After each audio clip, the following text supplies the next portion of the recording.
Happy day बच्चों।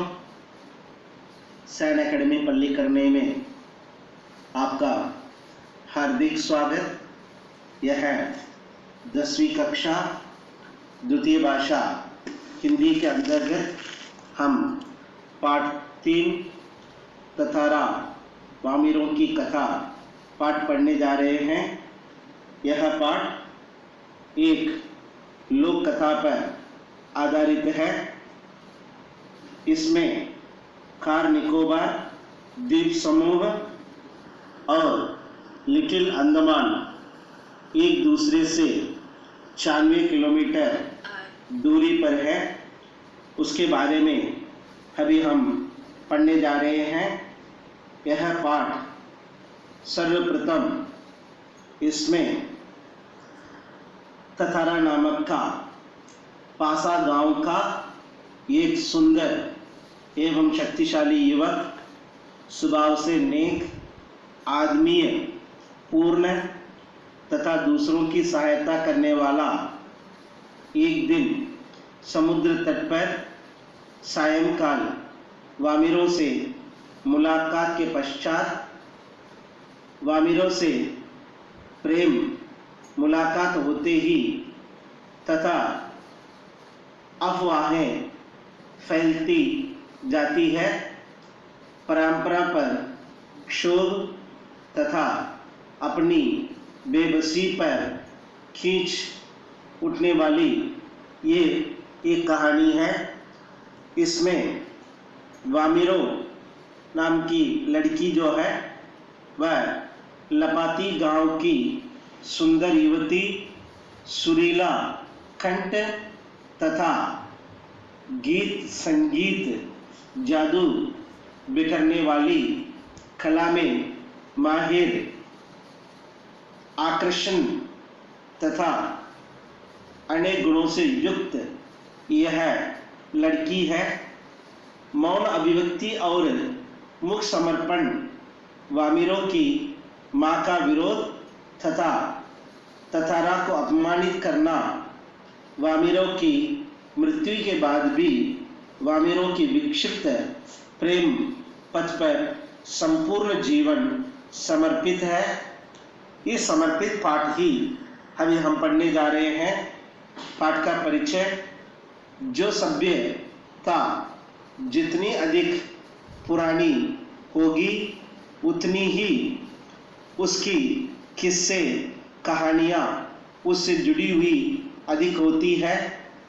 जो हमें सुनने को मिलता है, जो किस्से कहानियाँ हमें सुनने को मिलती है, जरूरी नहीं वही हो, उसी तरह गठित हुई हो।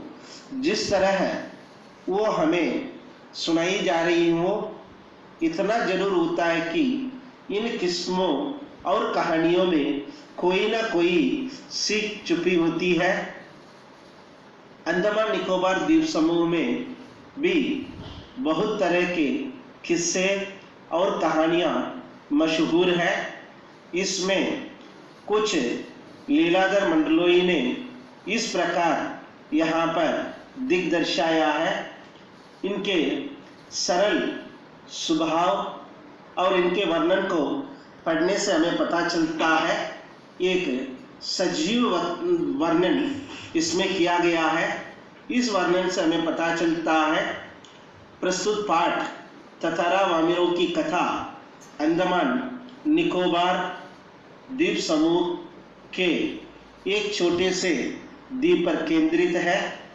उस द्वीप पर एक दूसरे से शत्रुता का भाव अपनी अंतिम सीमा पर पहुंच चुका था। इस शत्रु की भावना को जड़ से उखाड़ने के लिए एक जोड़े को आत्म बलिदान देना पड़ा था। उसी जोड़े के बलिदान का वर्णन लेखक ने प्रस्तुत पाठ में किया। प्यार सबको एक साथ लाता है और नफरत सबके बीच दूरियों को बढ़ा देता है। इस बात से भला कौन इनकार कर सकता है। इसीलिए जो कोई भी समाज के लिए अपने प्यार का, अपने जीवन का बलिदान करता है, समाज न केवल उसे याद रखता है बल्कि उसके द्वारा किए गए त्याग और बलिदान को बेकार नहीं जाने देता है। यही वह कारण है जिसकी वजह से तत्कालीन समाज के सामने मिसाल कायम करने वाले इस जोड़े को आज भी इस द्वीप के निवासी गर्व और श्रद्धा से याद करते हैं। आज भी वहाँ पर यही कहानी सुनने को मिलता है। इसलिए आइए इसका पाठ का सारांश देखते हैं। प्रस्तुत पाठ तथारा वामिरों कथा अंडमान निकोबार द्वीप समूह के एक छोटे से द्वीप पर केंद्रित है। उस द्वीप पर एक दूसरे से शत्रुता का भाव अपनी अंतिम सीमा पर पहुंच चुका था। इस शत्रुता की भावना को जड़ से उखाड़ने के लिए एक जोड़े को आत्म बलिदान देना पड़ा था। उससे जोड़े के बलिदान का वर्णन लेखक ने प्रस्तुत पाठ में किया है।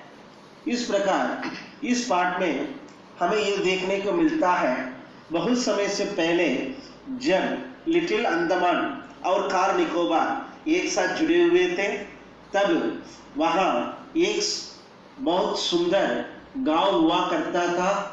उस गांव के पास में ही एक सुंदर और शक्तिशाली युवक रहा करता था जिसका नाम तथारा था।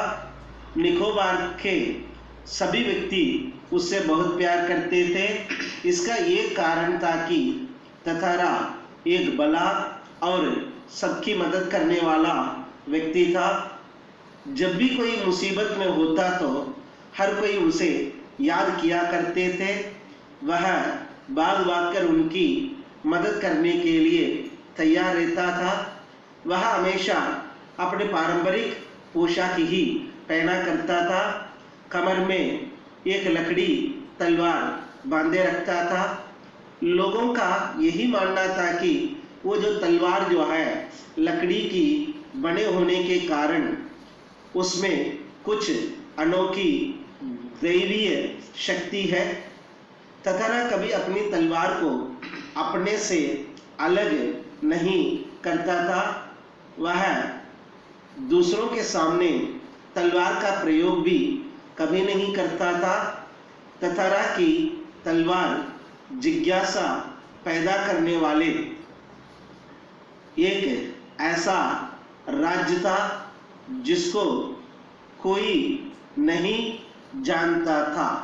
इस प्रकार से ये पाठ हमें ये बता रहा है, एक शाम को तथारा दिन भर की कठोर मेहनत करने के बावजूद समुद्र के किनारे घूमने के लिए चल पड़ा।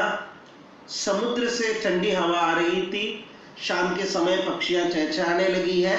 धीरे धीरे शांत हो रहे थे। अपने ही विचारों में वो खोया हुआ था।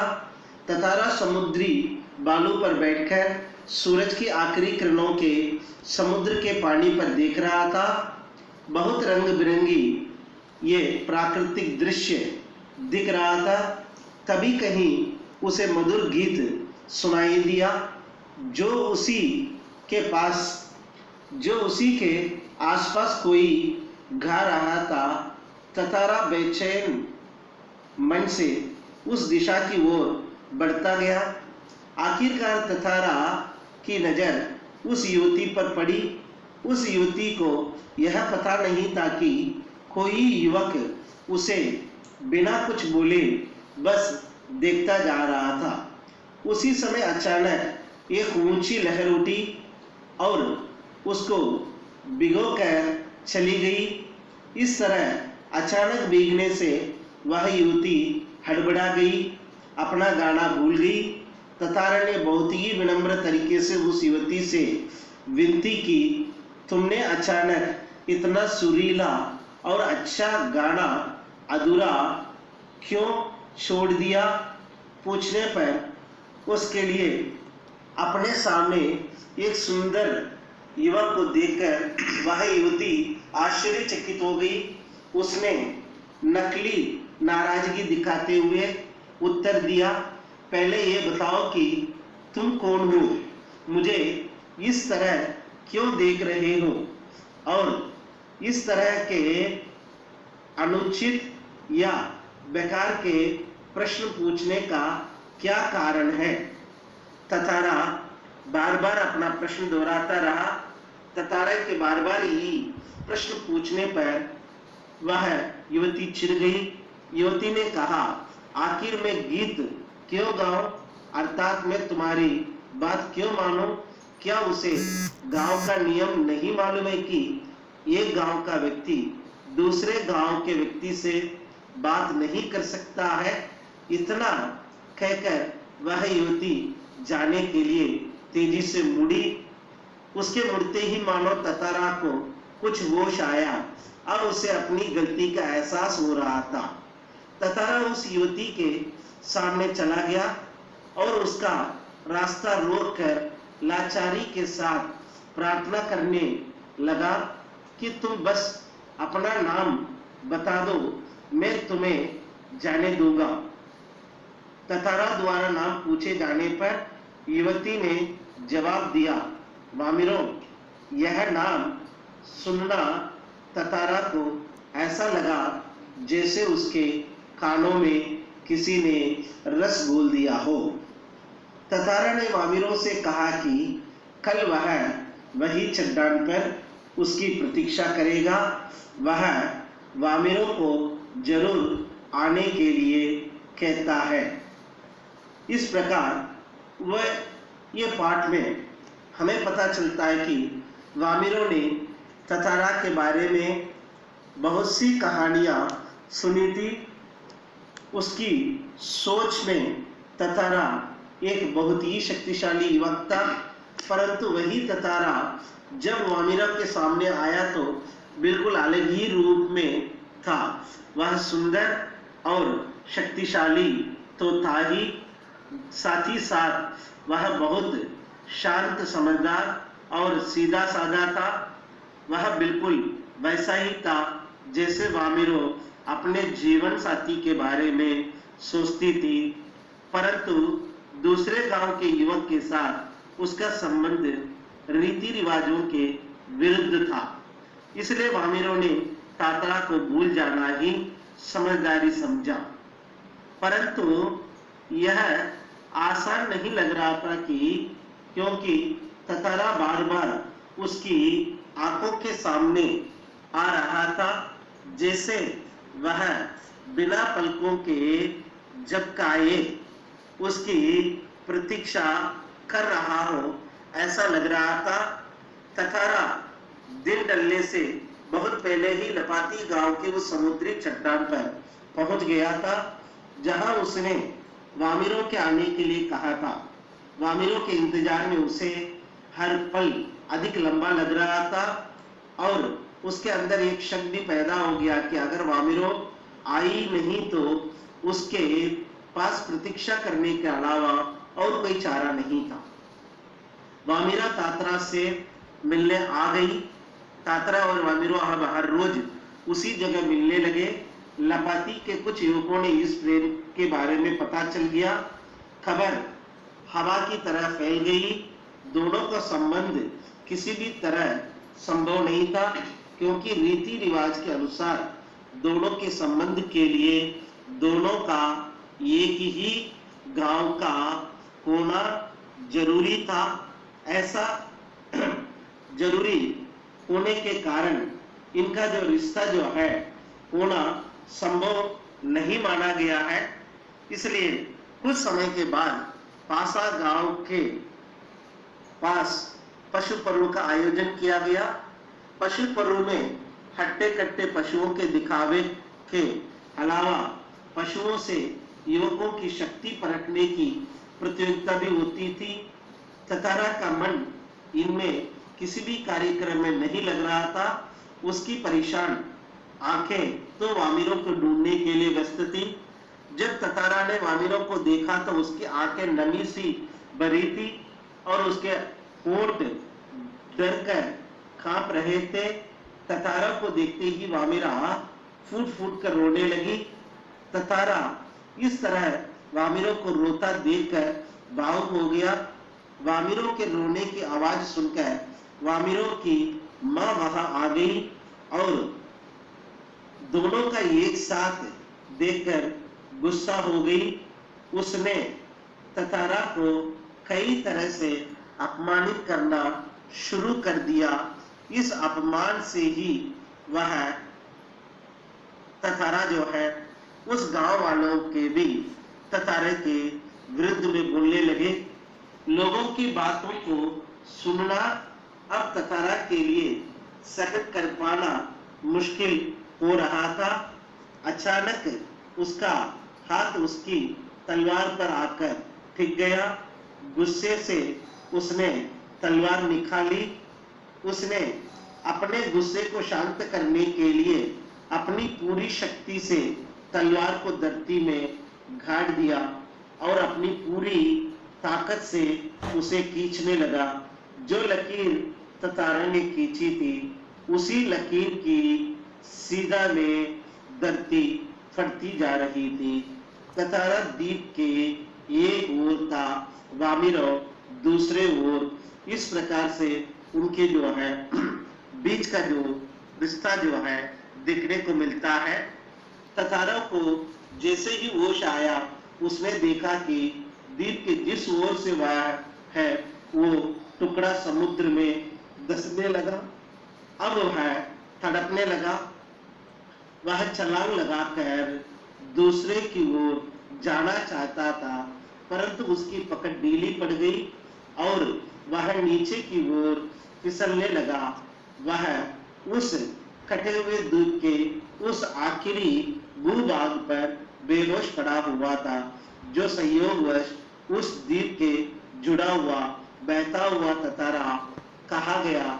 उसके बाद उसका क्या हुआ ये कोई नहीं जान सका। इधर कहा गया उसके बाद उसका क्या हुआ ये कोई नहीं जान सका।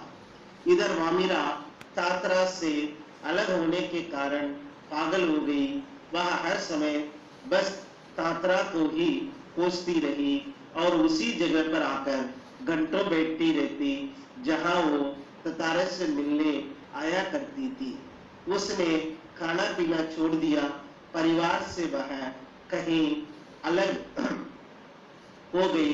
लोगों ने उसे ढूंढने की बहुत कोशिश की, परंतु अब वामिरों का भी कोई सुराग नहीं मिला, न कि वहां की रह गई वो।